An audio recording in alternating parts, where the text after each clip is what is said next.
සංවිධානන් වහන්සේ නිරන්තරයෙන්ම අපට ආරාධනා කරන්නේ කැපවුණු සේවයේ ජීවිතයකට. පොළවේ ලවණ වෙමින් අනිත් අය වෙනුවෙන් කැප වෙමින් ජීවත් වෙන්න. හැම මොහොතකම හැම තත්පරයකම දිව්‍ය සත්ප්‍රසාදයේ ජේසු ඔබ මා වෙනුවෙන් කැඩෙමින් බිඳෙමින් වැයවෙමින් අපේ ජීවිතවලට රසය ගෙනවා වගේ. අපේ ජීවිතයට ඇත්තක් ගෙනවා වගේ. ඒ ඇත්තක් දකින්න උන්වහන්සේ අපිට ආරාධනා කරනවා. ඉතින් මම හිතන්නේ මේ දේශය පුරා ජීවත් වෙන ශ්‍රී ලාංකීය කිතුණු සහෘදයනි ඔබට ආරාධනා කරනවා සංවිධානන් වහන්සේ ඒ කැපවුණු ජීවිතයට මම ගැන හිතනවාට වඩා තවත් කෙනෙක් ගැන හිතන ජීවිතයකට. ඒ ජීවිතය අත්දකින්න ඔබට ආරාධනා කරමින් ඇයට ඇරයුම් කරනවා අද ගයන්න මේ කොළඹ අගරදුගුරු පදවිය උස්වැටකෙහියාව මිසම නියෝජනය කරමින් තරඟ වදින හසිනි අංජනා.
සිත් පහදන්නේ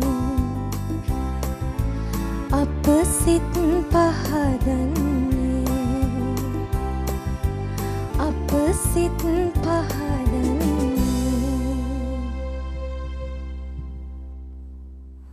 හසිනි අංජනා ඔබ බොහොම ලස්සනට මේ ගීය ගායනා කරා. මම පෞද්ගලිකවත් මේ ගීතිකාවට හරිම කැමැත්තක් තියෙන කෙනෙක්.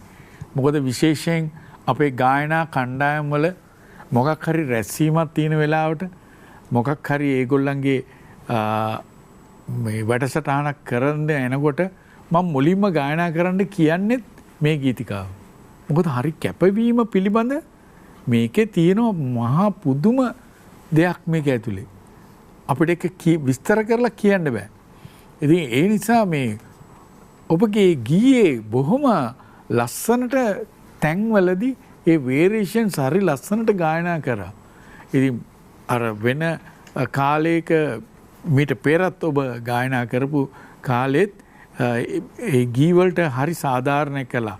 ඒ වගේම අදත් මේ ගීතිකාවට ඒ වගේ සාධාරණයක් කළා. මම වඩා කැමැති මම ඔබට සුබ පතනවා. මම පොඩක් හැරෙනවා අපේ පියතුමා ගාවට. මොකද පියතුමා මටත් යම් දේවල් කිව්වා. මං ආසයි පියතුමාගේ දේවල් මේක කියනවනම්. මම හිතන්නේ පුතේ මේ අංජනා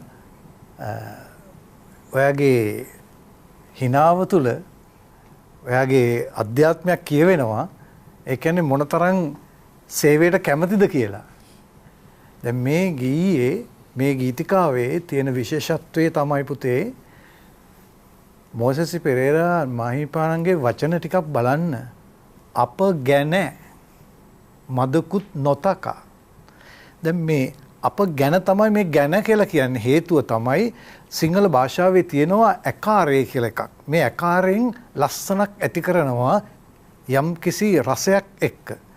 ඒක විතරක් නෙමෙයි මේ තනු නිර්මාණය කරපු ජේ.කේ.එස්. සූරීන් හරියට හඳුනාගෙන තියෙනවා ඒ තැන හරියට යෙදෙන්න ඕන ඒ ස්වරය ඒ ඇතුලේ පරාසයක මුලක් ඉතුරු කරලා ඈ කියන ඇදිල්ලට ඉතුරු කරලා තියෙනවා. අන්න එතන නැත්තම් අප ගැන මදුකුත් නොතකා කිව්වනම් ඕකේ තියෙන ස්වරයේ සහ තියෙන අර්ථයට සරල වගේ දැනෙනවා. මෙතන අර්ථයට බර කරලා තියෙනවා. අප ගැන මදකුත් නොතකා. දැන් ඔබ ඒ ගායනා කරද්දී ඒ වචනවල අපේ සුනිල් මහත්මයා කිව්ව ආකාරයටම මට දැනුණා හරි පුදුම වේරියේෂන් වගේක් ගත්තා.